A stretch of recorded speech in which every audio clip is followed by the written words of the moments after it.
फायदा हो, कहां से इसकी गति हो, वे भगवान को चिंता होती है अपने भगत की। भगवान बहुत चिंता करते हैं।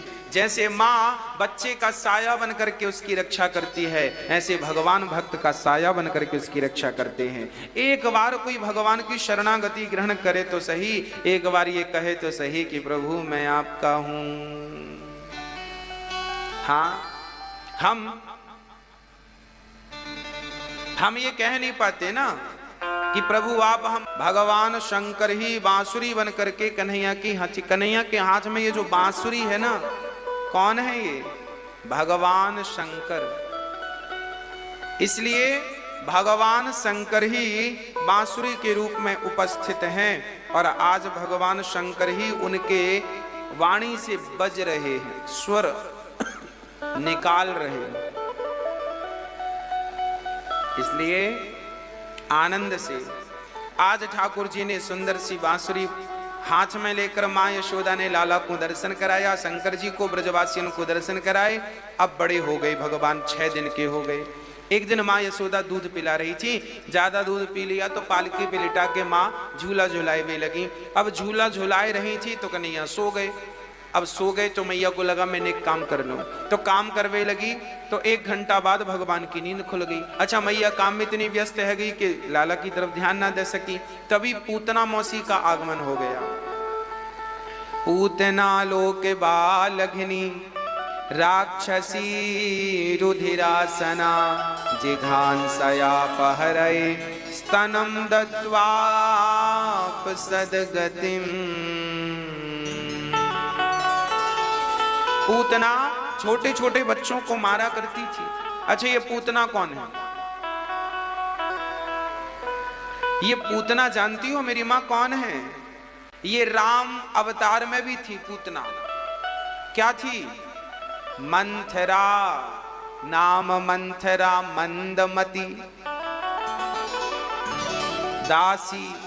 ये जो मंथरा थी, ये मंथरा इस जन्म में क्या बन के आई? पूतना। क्योंकि देखो इस मंथरा ने आग लगाई अयोध्या में तो राम को कष्ट 14 साल का इसके कारण हुआ। आरोप हम ये ना लगाएं कि इसके कारण, वो तो लीला थी, पर कारण तो यही बनी ना। ये अपने आप में ना, अच्छा मंथरा ना बाद में जब राम जी जब लौट के आए तो मंथरा एक कमरे में बंद रहा करती थी, उसे कोई बात नहीं करता था। वो भी घुटने लगी, मैंने क्या किया। देखिए गलतियां ना जब आदमी करता है तो एक बार उसे भासता है कि नहीं गलत हुआ, गलत किया। आवाज आती है अंदर से। मंथरा को भी आवाज आई कि देखो मैंने गलत कर दिया, मैंने राम के साथ अत्याचार कर दिया। बहुत पश्चाताप की, माथा दीवार पे मारा, मरने की कोशिश की पर मरी भी नहीं। उसका देखो अपराध तो हो गया। अब जब अपराध हुआ तो उसी अपराध के कारण इस जन्म में वो राक्षसी बनी। परंतु चूंकि भगवान का चिंतन करती रही वो, मैंने राम को क्यों, देखिए हम लोग जपते हैं राम प्रसन्न चित्त से राम राम, और वो क्या जपती थी? मैंने राम को वनवास क्यों भेजा, मैंने राम को वनवास क्यों भेजा, मैंने राम को वनवास क्यों भेजा, मैंने राम को वनवास क्यों भेजा। तो देखिए इसमें भी चिंतन हो रहा है राम का, और वो रो भी रही है। चिंतन भाव कुभाव अनख आलसहूं नाम जपत मंगल दिशि दसहूं। भगवान का नाम कोई भाव से जपे, अभाव से, कुभाव से जपे, आलस्य से जपे, जपे बस। तो नाम जप रही थी वो, मैंने राम को वनवास क्यों भेजा, राम को वनवास।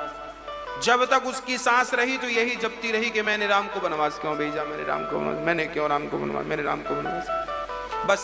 और जपते जपते मर गई। अगले जन्म में वो राक्षसी बनी पूतना, और आज पूतना अपने स्तनों में जहर भर के ले जा रही है।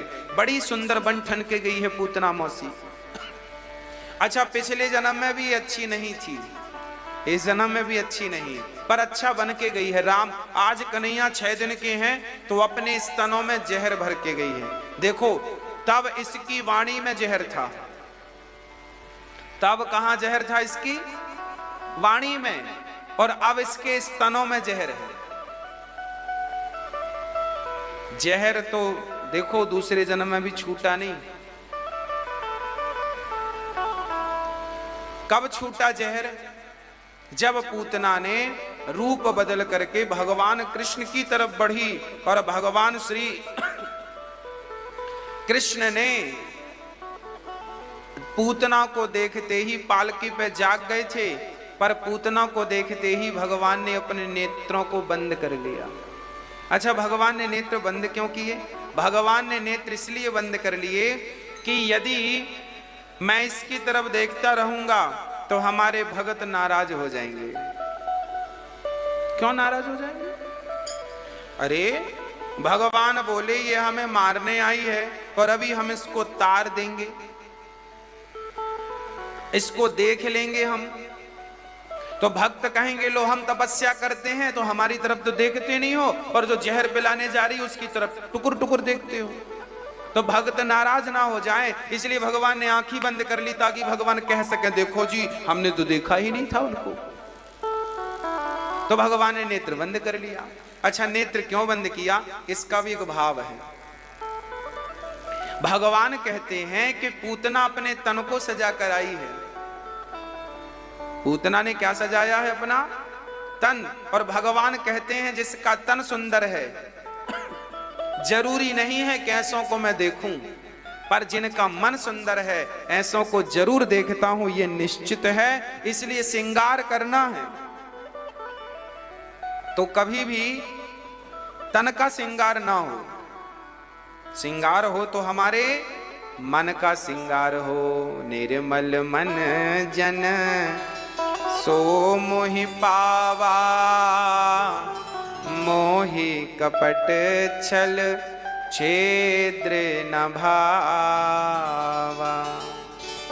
राम ही केवल प्रेम प्यारा, जान ले जो जान निहारा।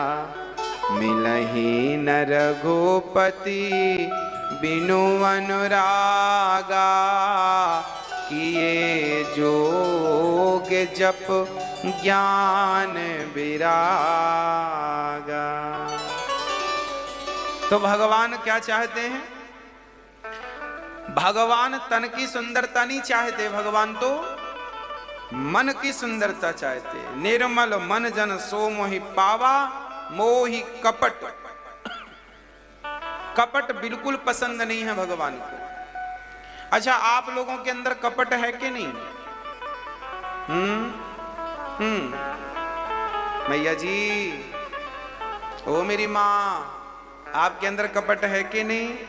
नहीं। अच्छा, आपके अंदर कपट है? नहीं। वाह, हम तो यही चाहते हैं कि भगवान करे ना रहे कपट। कपट कोई अच्छी चीज थोड़ी है, मैं कपट रखूं तो फिर अच्छा थोड़ी हूं। कोई भी कपट रखे, कपटी हो तो वो अच्छा थोड़ी माना जाएगा, अच्छा थोड़ी कहलाया जाएगा। अच्छा, भगवान की शर्त है, देखिए शर्त समझिएगा। भगवान कहते हैं कि देखो आपकी हर बात मैं बर्दाश्त कर लूंगा, आपकी हर बात मैं बर्दाश्त कर लूंगा। तुम भगवान को गाली दोगे तो भगवान बर्दाश्त कर लेंगे, तुम भगवान को कुछ भी कह दो भगवान बर्दाश्त कर लेंगे, पर तुम कपट रखो तो ये बर्दाश्त नहीं होगा। निर्मल मन जन सो मोहि पावा, मोहि कपट छल छिद्र न भावा। कपट, ये कपट क्या है? एक दिन हमने कपट की व्याख्या की थी, आज व्याख्या नहीं करेंगे, केवल याद दिलाएंगे। बताओ उस दिन हमने कपट क्या बताया था, कपट की क्या परिभाषा बताई थी? आज हम केवल आपसे पूछ लेंगे, इसलिए कि आपको याद है कि नहीं। आगे आगे पाठ, पीछे पीछे सपाट, ऐसा तो नहीं हो रहा है। बताओ कपट मतलब क्या बताया था?